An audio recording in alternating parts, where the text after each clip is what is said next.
Ayan guys, paanuhin muna natin, pamamantikain natin yung taba-taba niya.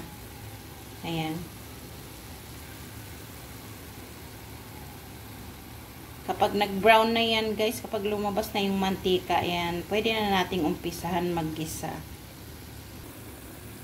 Ayan, lalagyan ko siya guys ng ng asin. Ayan, so gusto ko yung rock salt.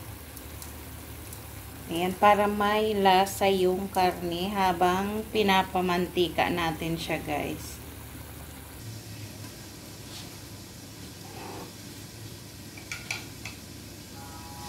Ayan guys, wala na siyang tubig. Isasabay natin yung bawang.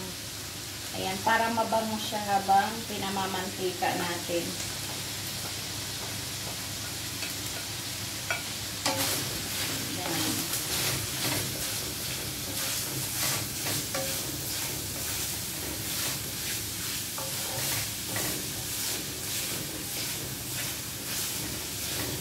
Kumbaga, ginigisa-gisa na natin siya sa bawang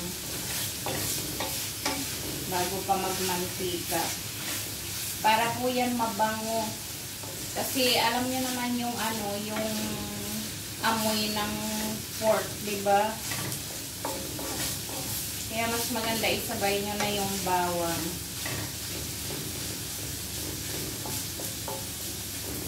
Ayan, so hintayin lang natin na mag-brown siya at lumabas yung mantika niya.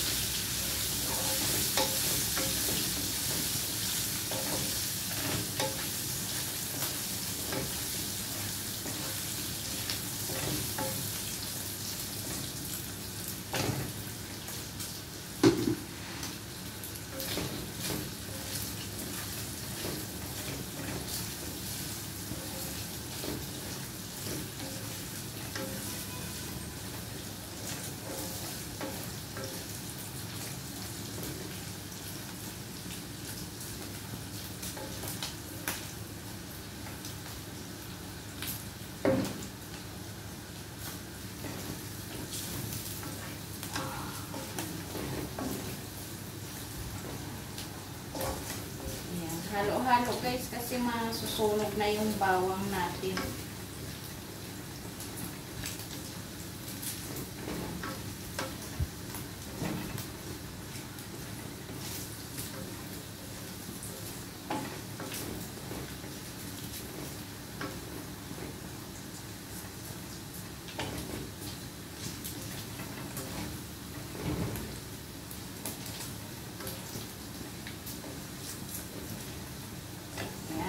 Brown na siya guys. Super bango. Yan, ito na naman ang aming ulam. Ayan, salamat pala sa ating sponsor kay Selfa Kudjamat. Ayan, siya ang bumili nito. Tapos ako lang ang magluluto guys. Ulam na namin lahat ito. Hati-hati kami.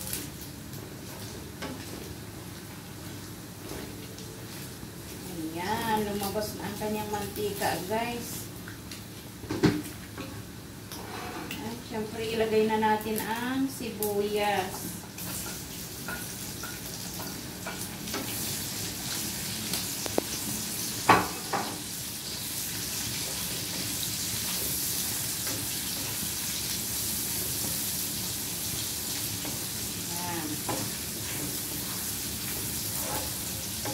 May lasa na yan guys kasi nilagyan ko ng asin.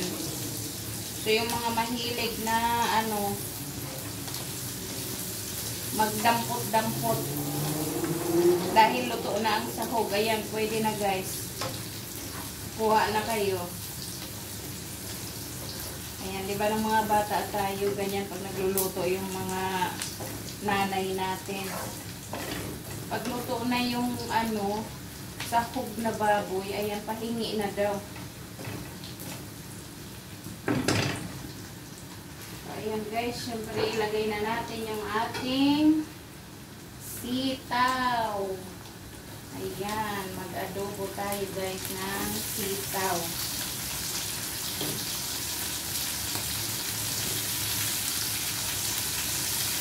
So habang nag-walking kami kahapon ni Selfa, nakita namin ito. Sabi namin, uy, may sitaw ng Pinoy. Ayan, binili na namin.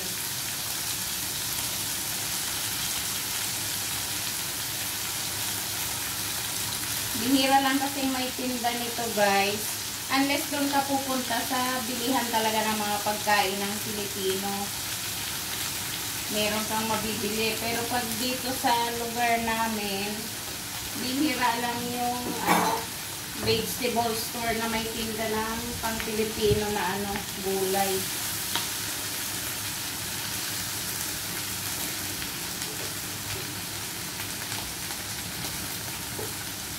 Ayan, haluin na natin.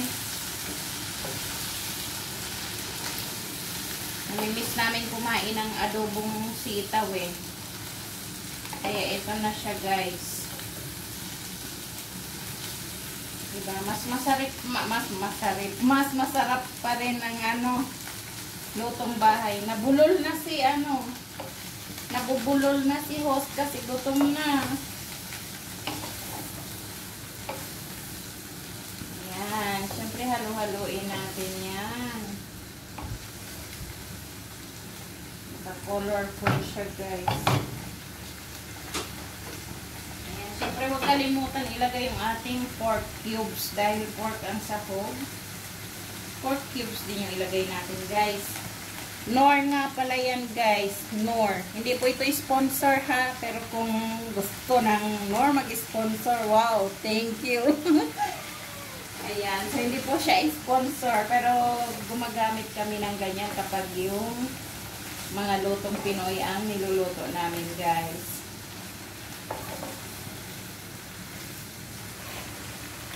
Ayan. Siyempre huwag kalimutan ang Silver Swan soy sauce.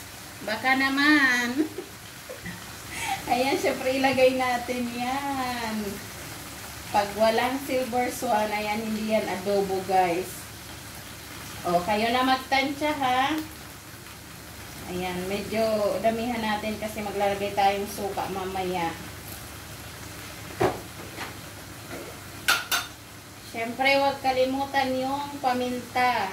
Guys, masarap yung paminta na dinikdik lang, pero ayaw ko kasing nangunguya yun. Kaya, na lang ang gagamitin ko. Powder. Ayan. Pamintang, powder na.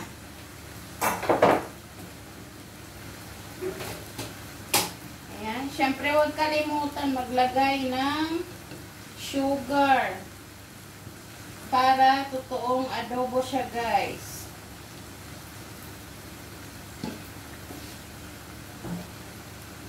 Ayan. Siyempre, ihalo-halo na natin.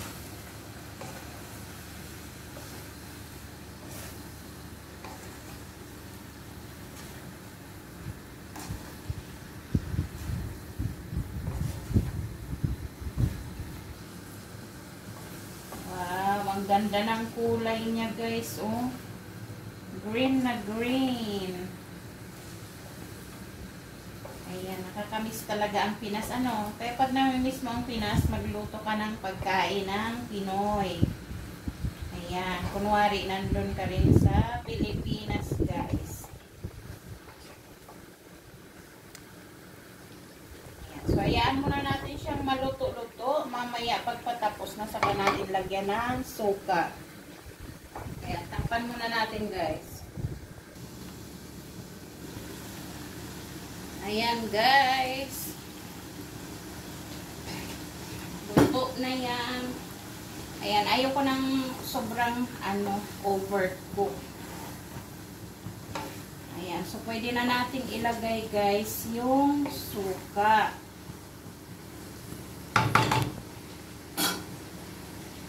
Ayan guys. Ang suka ng Lebanon, white vinegar. Ayan, so maglagay tayo guys. Ayan, kailangan may asim kasi yun ang totoong adobo.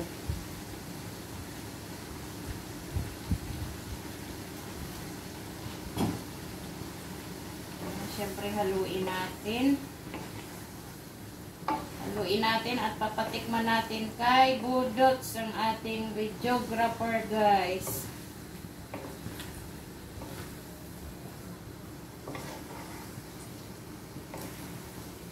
Yan.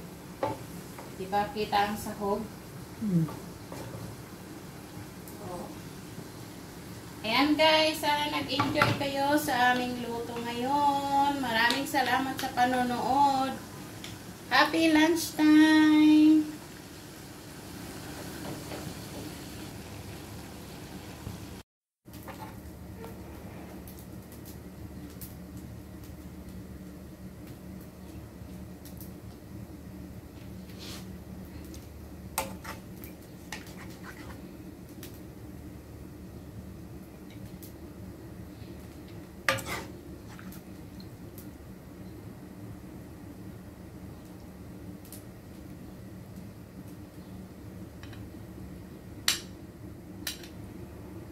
Ayan guys, bili na kayo. Isang takal. Magkano na ito? Magkano sa Pilipinas yung ganitong 30. 50. Wala na 50 ngayon, be. O, ayan guys. Kainan na. Ayan, tara na guys. Kain na tayo at kami ay gutom na. Ayan ang aming ulam ngayon, adobong sitaw.